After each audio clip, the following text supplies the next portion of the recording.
everyone, welcome back. We are your Takin Chances podcast hosts. It's your boy Justin. Your girl Burnett. Thank you. And we're here with a very special episode today. As you can tell, each season we do something a little bit different. But we wanted to bring you a very special episode because this season is actually kickstarting the anniversary of our podcast, guys. Woo! 1 year down together and many more to go. Yes. That is definitely, it's been 3 seasons so far. Mm-hmm. And this is the 4th season, so it's about time that we had this, this monumental occasion. Absolutely. Should we tell the story about how this podcast came to be? Did we ever do that? I think we did that on the 1st season. Did we? I think so. Can't remember. I believe. But before we go too far, I just want to make sure y'all are liking, commenting, and subscribing. Please do. And tell everybody about this wonderful podcast that we've created. But yeah. So I think a good way to sort of celebrate the work that we've done so far is to kind of highlight and talk about just some of our favorite moments or just favorite conversations, thoughts. Mm-hmm. And we gave ourselves some homework, the three of us, to kind of look back and review our favorite, to kind of just talk about what made them special to us. Yeah, that's true. Yeah. We went through one by one through all of the seasons. So season 1, season 2, season 3. We looked back, we listened to some of the episodes and tried to figure out which ones were special to us. So. But before we do that, back to how we started the podcast, because I feel like I just looked over it. I believe we told the story. If I'm mistaken, I believe it's on season 1, episode 1, which is mental health. And we kind of dabbled into it and was like, well, Quentin was the one that was drunk off the. Hold on, that's a fact. That's a fact. Quentin was drunk off the drinks, and we had, I forgot what it was. Was it guava berry pina colada? If you ever go to St. Martin, try it. But Quentin was drunk off the guava berry. Y'all, it was a sight to see. That was a glorious day. We worked hard for Quentin to get drunk that day. Yeah. And then the drinks were flowing to him, and Quentin said, you know what? We should have a podcast. We'd be talking about these things. 3 of us were a unit. When we get back, let's do it. Yeah. But little do they know, me and Justin had the conversation about the podcast because Justin has his own podcast. For those who are subscribed, Urban Hank Suite. Definitely. It's the Urban Hank Suite. Definitely go subscribe to that. Yeah, check it out. We were talking about the podcast space, and I was like, yeah, we should definitely, do a podcast, the 3 of us. But as soon as we had that conversation, literally before we left St. Martin, I owned the domain name, and it was a bunch of other stuff that was bought during that time. But yeah, it was already set in stone that the podcast needed to happen. We just needed to put the pieces together. Mm-hmm. So I think it's beautiful to see from that one conversation, just to see that we're now on 4 seasons into this. It's amazing to see how we started with just a audio podcast to now branching off into video podcast. Even now, even doing this in a live setting. Right. Yeah. Right. I think it's really dope to sort of see the progression and just the potential of what this show can be. Seasons further down. Imagine what this is gonna look like. Come season 7. God willing, we get to that far. Imagine season 7. The possibilities, the scope, maybe the reach that we'll have. It just really warms my heart to kind of see the brand growing, and to kind of see that as we grow the brand, there's different people joining on as guests. Our topics are getting more robust, and I feel the 3 of us, we come out each season a little bit more connected to each other, and also we learn more about different things we might not exactly know about in a way. Yeah, that is true. And, go ahead. I was just gonna say the beauty of what we're doing here is that we're doing it by ourselves. We're doing it. We really run everything, every single aspect of this podcast. It's not like we just get on here and just start talking. There's a lot that has to go into it with respect to scheduling, with respect to just even figuring out what we're talking about, how we're going to produce it, what that's going to look like. So there's a lot involved, and it's something that we care about, and that's why we continue to do it. But it's a lot of work. It's a lot of work. I agree. It has been a lot of work from day one, doing the the audio side to now doing visual and giving Justin audio. Yeah, it's a lot. We if there are any interns out there, we definitely need some. Free labor. You might get a good home cooked meal. That's about it. Maybe a gift card here and there. Don't looking for some money. Don't, if you trying to get paid, we are not that podcast. Now, as the seasons expand and get further in there, Yeah. like Burnett said, like us, comment, subscribe, get us to that 1,000 mark. Yes. You get us to that 1,000 mark, baby, the things we gonna do for you. Definitely. So, but like we were saying, we're definitely gonna go over some of our highlights from the seasons past. Yep. And then we're just gonna, talk about what was our highlights, the things that stood out to us from each season. Yep. And then we're just gonna talk about season 4. So. Yeah. Alright, so let's get into it. So season 1, you already mentioned the mental health episode, which was the first episode of season 1. And we kind of touched base with how the podcast got started, but we really delved into the whole idea of mental health and some of the issues that we face in our community. Mm-hmm. That was one of the episodes I appreciated. I know, Justin, you also appreciated it. 100%. But one of the things for me that stood out in that episode, and if y'all actually go back, I think even on the clip, like on Instagram, you'll see that there was a particular meme or photo posted, and what stood out to me was the caption and just how the photo talked about healing the hood and all of the things that we have dealt with: gentrification, slavery, just all of these issues like gun violence, the issues that have plagued us and the effects that it has on us, because it does have impacts on us. Like these things that we're witnessing, this trauma, we take it in, mm-hmm. and then we don't realize that we're internalizing it. And even you said off air, like we repress some of it. So what do you do when you have all of this repressed trauma? So I really love that we touched base on that. And I think that was a heavy hitter to start the season that way, because it's that was some dark stuff, heavy stuff to talk about, but we did it. I think it really set the tone of the type of conversations that we have. You guys know this, Burnett and Q know this, I'm a big mental health junkie. I stand by therapy, I stand by wellness.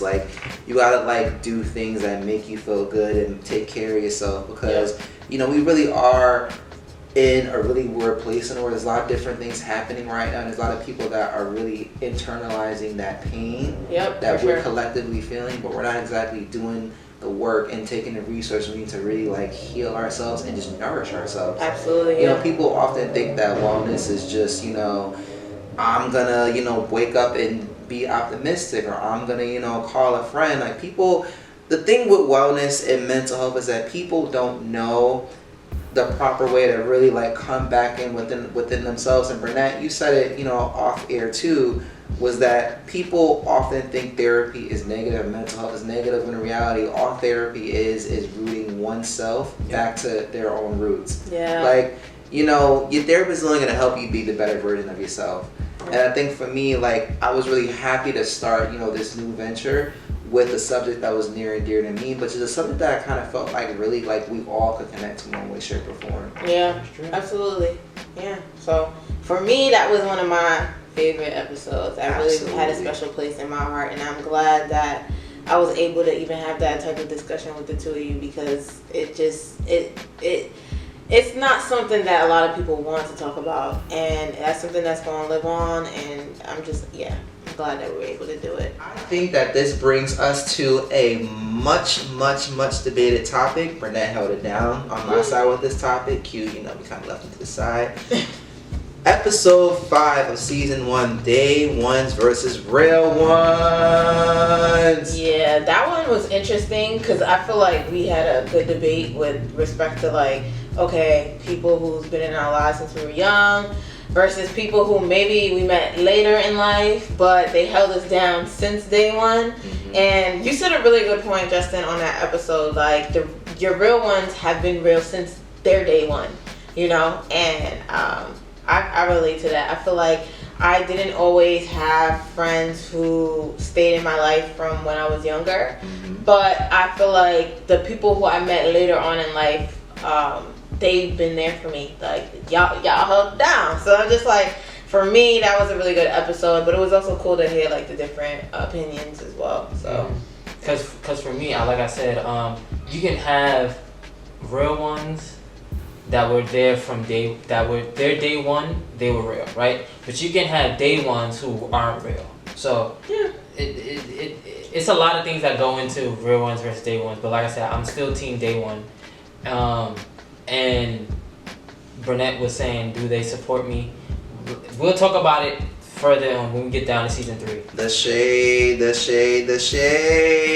I think for me, so like I used to like think of the day ones in that same light, but like the real ones for me, like my real ones, like from the moment they came on, they've been the same, they've done the job. I can always kind of support. Like take this one for here. Like guys, we were going on 10 years. Yes. 10 years. Yeah. A decade. Yeah. I'm just saying, it don't get no better than that. Yeah. I mean, nobody wins in the Family Feud. That was one of your favorites. Yes, that was my favorite one. No one wins in the Family Feuds. That's definitely, production-wise, that was one of my best episodes. If not the best episode, nah, scratch that. It was the best episode for me, production-wise, because if you listen from throughout season 1, right? Season 1 has a progression where everything in the beginning, the intro was kind of iffy. It was like, all right, cool. The audio was kind of up and down. But once we got to once we got to episode 6 of season 1, everything was solidified. Like that just raised the bar for season 2. And from there on, you saw like the increase of production and you like the intros and all this other stuff happening. So I'll definitely say that was the best episode production-wise for me. Yeah. I think it was like the game changer for us. Like I think like when that episode came around, I remember Q, you were just something about that episode. Maybe it was, the Jay-Z sample in the background. Yeah, he was excited. Something about that, it just sparked the fire where you were like, we're gonna try this, we're gonna do this different thing, we're gonna do X, Y, Z, B. And I think for us, like it really catapulted us to really start thinking about how we can expand the show creatively, what different elements we can incorporate, and like how we could really like make these episodes a game changer. Like I think like it really was the kickstart that we needed to really like elevate our show. Q, I really think it's an interesting point that we use Nobody Wins the Family Feud to kind of highlight our production, when in season 2, the first episode that we kind of did, one of the first episodes was related to my younger self, and you selected that as one of your favorite moments as well. Yes, that is definitely my favorite moment, just to be able to always, how they say hindsight's 20/20. Always to be able to look back to see, hey, in the age that I'm at now, what would, if I would write a letter to my younger self, what would that letter be? Just to be able to be like, to see the course of your life and say, hey, I would give myself these pointers to kind of change the outcome of where I was, right? Not saying that it would work, not saying it would, but just to be able to be like, tell yourself like, hey, drop these gems on yourself. So I would definitely tell myself like to say no more often. Like you can't appease everyone. You have to be able to always focus on you. Like it's good to be selfish, and you always, I was always told, like as a cup, you have to be able to pour. When you pour out into someone has to pour into you. That's what keeps this flowing. So that's definitely one of my best episodes. And I think that was the first episode that I spoke the entire episode. So that was a good one. I would even add to that and say like the theme that kind of like sensed from this season was kind of like, I think we really did a lot of self-reflection this season. Yeah. Like we really talked about like subjects that really caused us to really dive deep into our own selves. And I think, with this season and bringing in the 2 guests, Raksha and Kyle, it really helped really expand the type of conversations that we had. Mm-hmm. Like I really felt like we were able to kind of get deeper within ourselves, but I feel like our guests really challenged us to really like speak more transparently, be more vocal or more open and more vocal about some of the things that we say and feel. And I think even for me, like it definitely helped me just to sort of expand on like how like I helped to really keep the conversation going or like pull more things out in a way. Like I definitely think like season 2 was like a real self-reflective season for me. Yeah, I mean, you're right. We definitely were challenged when we brought different people to the stadium, because it's like now you have to figure out how do we keep them engaged, how do we make this conversation flow, because there were parts of like that season, or like episodes I should say, when you could tell people started getting quiet, and it's just like you could feel it in the room, like that they were getting quiet, and it's like, how do we continue to like engage them and keep this conversation kind of going? And it's like we brought them there for a reason. We knew that they would bring something enlightening and something that was going to be impactful to the conversation, so that's why we brought them. But it was definitely a challenge. I mean, before it was just us three, but that's kind of like, you know, I feel like that's where the momentum kind of, we started building it, because It was like we really had to change the way we went about, just how we went about everything. It was no longer just us. That is true. But even to go into that, like Justin said, that scene was definitely more reflection. So even after we started Letter to Your Younger Self, we went into, you know, like the art of letting go. Yeah, that's Justin's favorite. Yeah. Ooh. Yeah. Ooh, child, let me tell you something about the art of letting go. Wait, you cried on that episode. I did. Yes, you did. I did. And, you know, something about that episode really crept in my spirit. And it, for me, like, that subject is always personal for me, because it's a subject that I've always struggled to really have a grasp on. Like, you know, what people don't understand is letting go, you know, it isn't just like letting go of a person mentally or physically. Like, truly letting go is a spiritual process. And, like, you know, we have those soul ties with people, like, where we don't realize just how much of it ourselves that, you know, those ties take from us, how much of ourselves gets changed, how much of ourselves gets motivated to act differently because of those things. And, you know, when you feel it in your spirit when it's time to let go, like, that's a calling higher than you that's telling you to really, like, you know, make peace with it. And for me, like, I sort of felt just connected by just some of the things that, like, you and Q were saying, especially some things that Raksha and Kyle were saying. And, like, it really just, like, sort of helped to highlight that subject nature, is that, you know, letting go is something that we all go through in a way, whether it be relationships, whether it be friendships, jobs, like, it's all a part of the process of us being better versions of ourselves. It's a difficult process, but just the self-actualization that comes from that, like, it's life-changing. Yeah. And it's funny you mentioned that, because it just goes back to that theme of reflection that you were talking about, even transitioning into my favorite episode that season, What Do You Bring to the Table, episode 5. Like, it was kind of like, for me, what stood out was when you just was like, we need to get rid of this table. Like, enough of this table. Like, people have been using this analogy for so long. This is what this person needs to have. Like, this person needs to have this. I'm not going to talk to them unless they have these things. Like, you're like, no. Like, let's get rid of all of that idea. Like, what was interesting about that episode was that was the first episode where, like, there were 5 of us in the room and all 5 of us had different opinions about this table. Yes. Like, that episode, like, you should have felt the spice in that room that day. It was a spicy episode. Yeah. And, like, it got to the point where, like, you know, normally there's a point in every episode where we kind of agree on something. Yeah. Like, we just didn't seem to have an agreement on, like, what goes on the fucking table. And I was like, to be honest, like, let's fucking flip the fucking shit. Yeah, exactly. Like, let's flip the shit. Not this one, because this is nice. But, like, you know, you, like, to me, like, I have this saying at my job where, like, you have to dress the table. Yeah. And, like, people often think about, you know, what do you bring to the table? Like, the table is usually empty when you first get it. Like, without, you know, these notebooks and this beautiful bowl of fake fruit, like, this table will be empty. But, like, for the type of conversations that you want to have, you have to dress the table for that conversation. For the relationships that you want to have, you have to dress the table to set the stage for a relationship that you want to have with that person.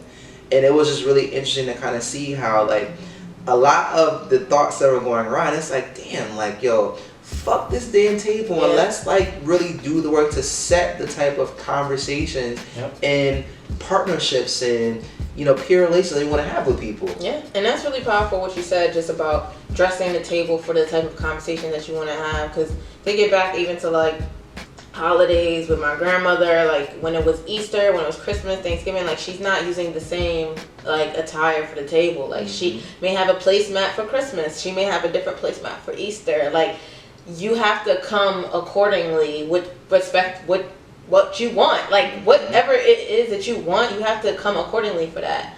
And that was one of the things that I think we was trying to hash out. Like, what is it actually that you want to see? Are you even prepared for what you want to see? Are you prepared to sit at the table? Like, let's start there. Are you qualified to sit at the table? Like, that was definitely a point we talked about. Because it's always what you think you want, what you think this person need to have. Are you even ready for that type of person? But it's not even with that either. It's even a fact of not what you think you want. Sometimes it's what you need and you not knowing.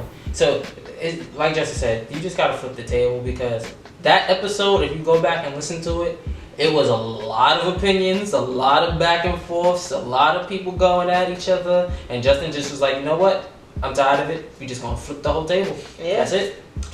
Mind you, I think that was like one of the last ones that we did that day. Mind, we were in that studio. We laid it down. We laid it was down recording that season. back to back. Like that was, and that's probably why it was spicy, because everybody was ready to go.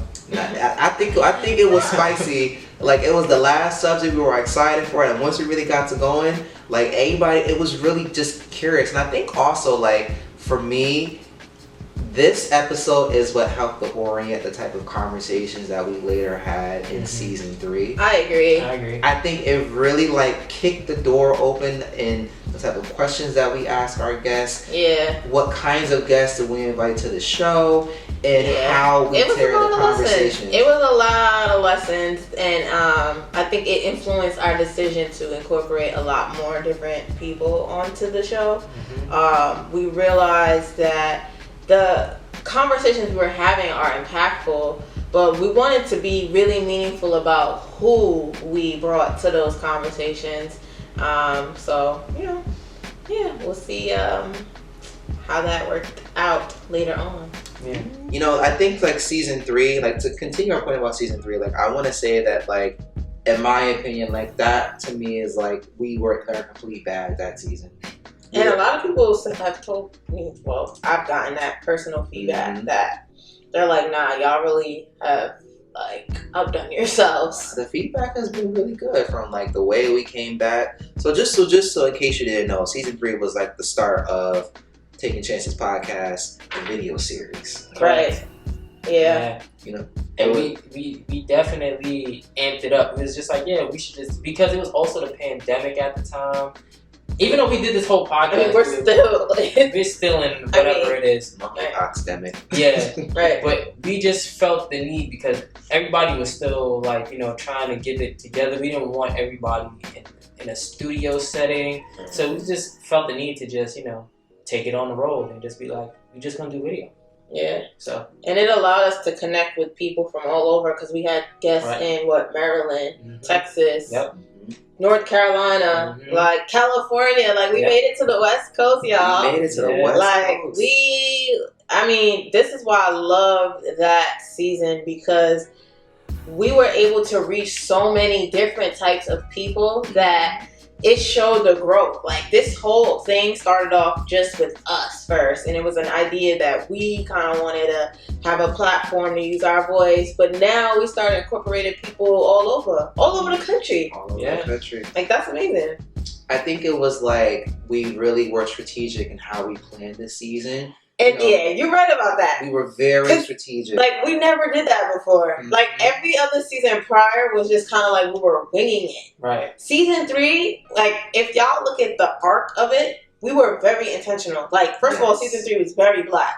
Like, everything was black. That's correct. I don't know how else to say that, but we paid homage to our ancestors. We paid homage to our friends who are, like, successful. It was like a Black history lesson, but it was all black. Child, season 3 gave You Won't Break My Soul.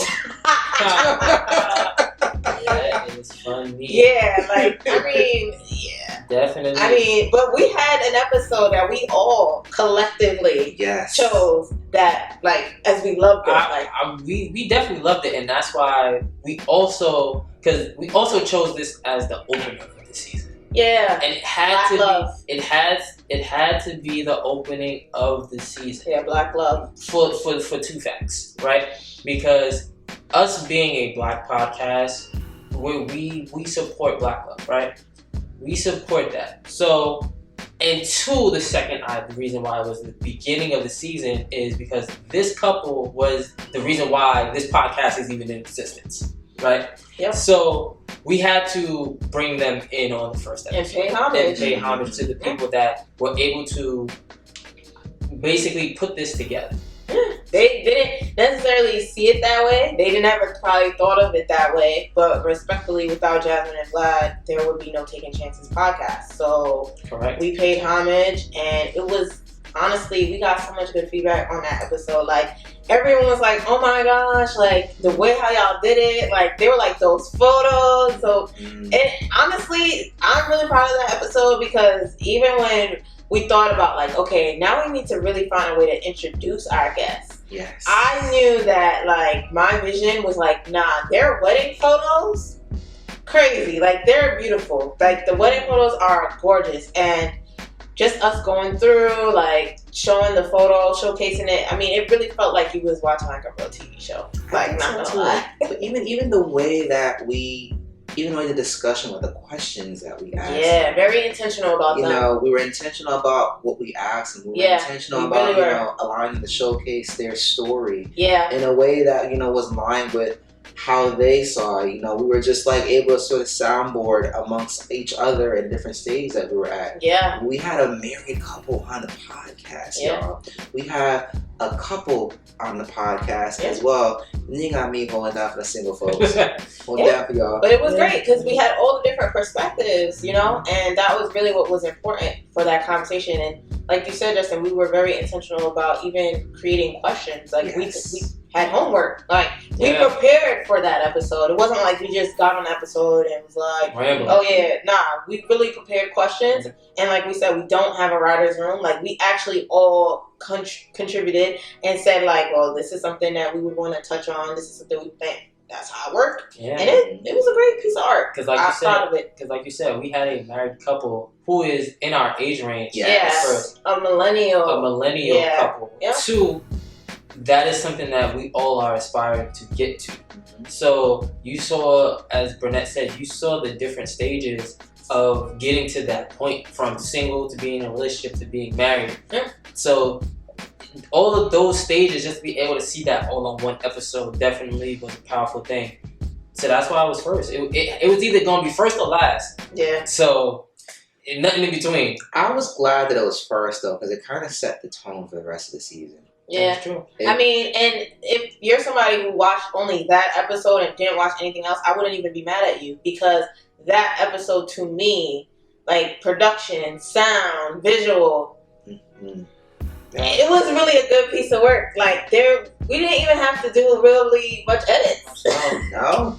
Like it wasn't like we had to do editing on the back end for that. Like it was just, it flowed. Yeah. But also, before we move on, I also like to say shout outs to Charlie and Shatoya. They are also on that cover art. So if y'all look at the cover art for that episode in general, there's a picture of Jasmine and Vlad. There's a picture of Shatoya and Charlie. There's a picture of me and Burnett, and then there's this gay couple on that photo. So it's not Justin. It was in the symbolization of Justin. I got my inspiration from Justin on that. And that was just to cover all the facets of the people, because those Jasmine and Vlad are married, Shatoya and Charlie are engaged, me and Burnett are dating, and Justin's a single one, but I envision Justin in a relationship. So it was just all of those things, just to have all the people that I see that are in my age group that are making those steps. So that's just some backwork on the cover. Speaking of us being in our bag, one of my personal favorite moments, and I know this was a personal favorite of Burnett's too, so I really, truthfully, thoroughly enjoyed a really fun episode. So did I. I felt like I had to be in my bag for this one, because a bitch had a point to prove this one. Yeah. No, honestly, for me, like I said, I'm a really big history buff. Like, I love history, and I really had fun with that episode. I was able to kind of like do research, and oh my gosh, like I had so much fun with that episode, because like I said, like I was really like, okay, what's the history on this culture? What are things that are normalized? Like I was able to go into culture appropriation, have those type of conversations, and that's really like, and for me, most importantly, being able to allow that voice to be heard. Like, just, with you being able to speak, Justin, and having Q also able to speak, not Cali Q, but also having Q to speak on just like issues that a lot of people maybe don't have those people that they can talk to.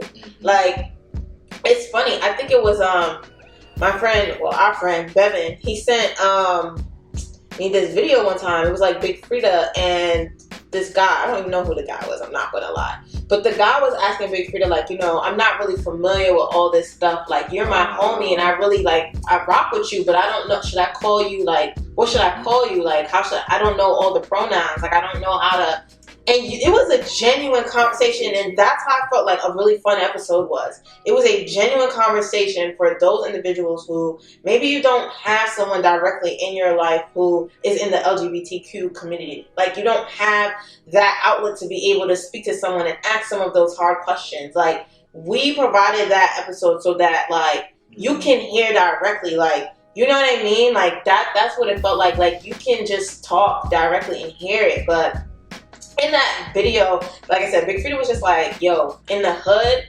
like, guys know me, I'm just a regular homie, I'm their bro. And to other girls that I mess with, they might call me they bitch. Like, I'm their sis. Like, I'm like that for them. It's whoever, whatever you want it to be. He's like, I'm confident in who I am, so I don't need you to, like, define me. Like, I know who I am. Yes, Miss Frida girl. Frida girl.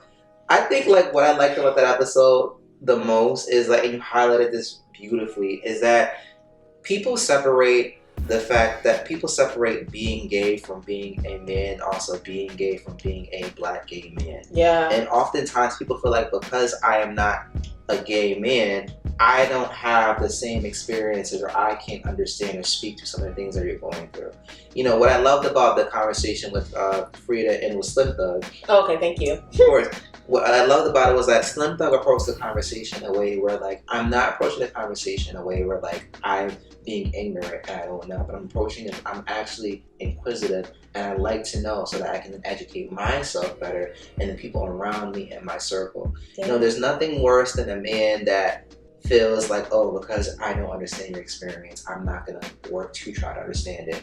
Well, shit, if I have to sit around while you promote pussy popping and beer pill popping and all types of misogynist shit, why the fuck can you take the time to understand my culture just because it's different from yours? So I think for me, like, what I liked about having Q there was that we got to really talk about some historical facts behind some of why a lot of this oppression, a lot of why this confusion and discord exists. And it was really helpful to also kind of see it from the West Coast perspective.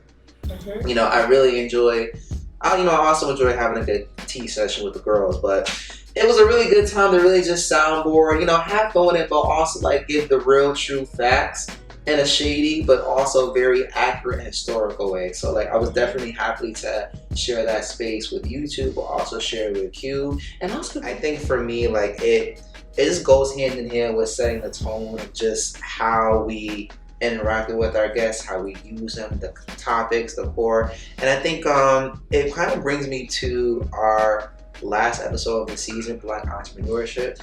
Q rips and raves about this episode. Understandably so. Yes, I definitely do rip and rave, only because, and we all should, because this is our business. Like, we run this. Like, we're all a part of this entity. And I also have my own business, which is, my ice cream business, Coquito IC, on Instagram. So I'm definitely an entrepreneur. So anytime to highlight any other black entrepreneurs, is definitely amazing for me. So this episode was pretty much, highlighting Justin's two sisters who have their own business. So, my key takeaway from that episode, and that is definitely Instagram and viral worthy.